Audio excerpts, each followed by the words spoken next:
Bisa jadi video 5 menit ini adalah awal baru perubahan kehidupan Anda. Kita mulai ya, fokus 5 menit. Melek era adalah satu rahasia sukses para konglomerat dunia. Mereka seperti bisa melihat apa yang akan menjadi tren di masa yang akan datang. Sebaliknya, 98% orang di dunia ini mengalami gagap era. Mereka seringkali terlambat menyadari sesuatu. Seringkali mereka hanya mendapatkan remah-remahnya saja.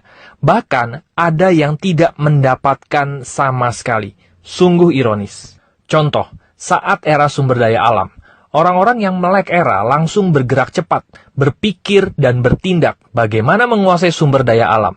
Ada yang langsung bertindak, bagaimana ya saya bisa menguasai tambang emas di sana? Ada yang bergerak cepat supaya bisa memiliki tambang batu bara di suatu tempat. Ada yang bermanuver untuk menguasai tanah-tanah di tempat yang akan menjadi tempat strategis.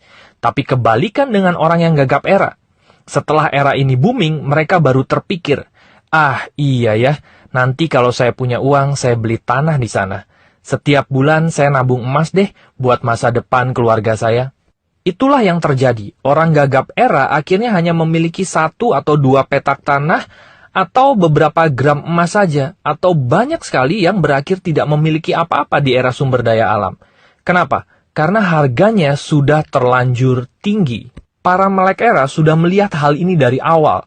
Dan mereka bisa mengumpulkannya saat harganya masih murah alias belum booming. Para melek era inilah yang mendapatkan financial tipping point atau loncatan besar keuangan dalam hidup mereka. 5-10% posisinya, Pak.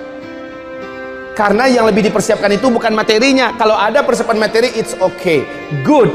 Tapi kalau nggak ada, kalau seandainya belum bisa disiapkan, tidak apa-apa. Yang penting persiapan ruhinya, ini yang paling penting, Pak. Persiapan ruhi ini yang nomor 1. Yang pertama, lihat ini, menanam pohon kurma. Ini persiapan materi yang pertama, menanam pohon kurma dan menyediakan stok kurma. Menanam pohon kurma dan menyediakan stok kurma yang berdahan di rumah-rumah. Stok kurma yang berdahan. Masih ingat apa kata Rasulullah ketika kamu melihat tiang meteor yang melingkari bumi selama 3 hari 3 malam? Maka kamu yang ada di bumi, kata Rasulullah, persiapkan untuk keluarga kamu makanan untuk selama satu tahun. Dan Amerika sudah buat. Di bunker-bunker bawah tanahnya mereka sudah buat makanan untuk bertahan selama 1 tahun yang bisa dimakan oleh 500.000 manusia. Dan mereka sudah punya 6 bunker raksasa sekarang ini. Mereka persiapkan. Australia sudah mempersiapkan, Rusia mempersiapkan, bahkan Singapura telah mempersiapkan bunker raksasa di bawah tanah dan menyediakan stok makanan bisa bertahan 1 tahun. Kayaknya mereka mencuri informasi dari hadis Nabi kita dan mereka mempersiapkannya. Sementara kita jauh dari persiapan. Bapak yang punya taman di rumah walaupun sempit, Pak, tapi bisa nggak di situ dibangun, ditanam 1 butir biji kurma, bisa bibitnya, benihnya. Dengan ini, Bapak Suberkah, saya minta kepada Pak Suberkah fasilitasi Pak Ade. Beliau ingin berjumpa dengan Pak Muhaimin Iqbal. Pak Muhaimin Iqbal adalah Presiden Asosiasi Petani Kurma Indonesia. Di Jonggol 15 hektar, Pak, nanam kurma. Dia sudah survei dan belajar ke Thailand. Ini Thailand sekarang penghasil kurma terbaik saat ini, Pak, Masya Allah.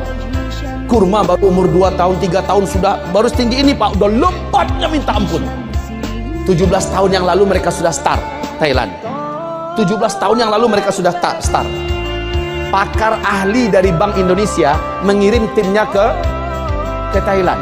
Ternyata, Pak, 1 batang kurma yang tumbuh dan berbuah apabila ditandingkan dengan 1 hektar sawit yang menghasilkan dan berbuah, 1 tahun penghasilan 1 batang kurma bisa mengalahkan 1 hektar sawit. Ini sudah survei pakar loh, Pak. Makanya rugi umat Islam punya tanah luas tapi yang ditanami sawit. Sawit itu ngerusak tanah. Sementara kurma menghidupkan tanah. Sawit itu apa? Ngapain singkong?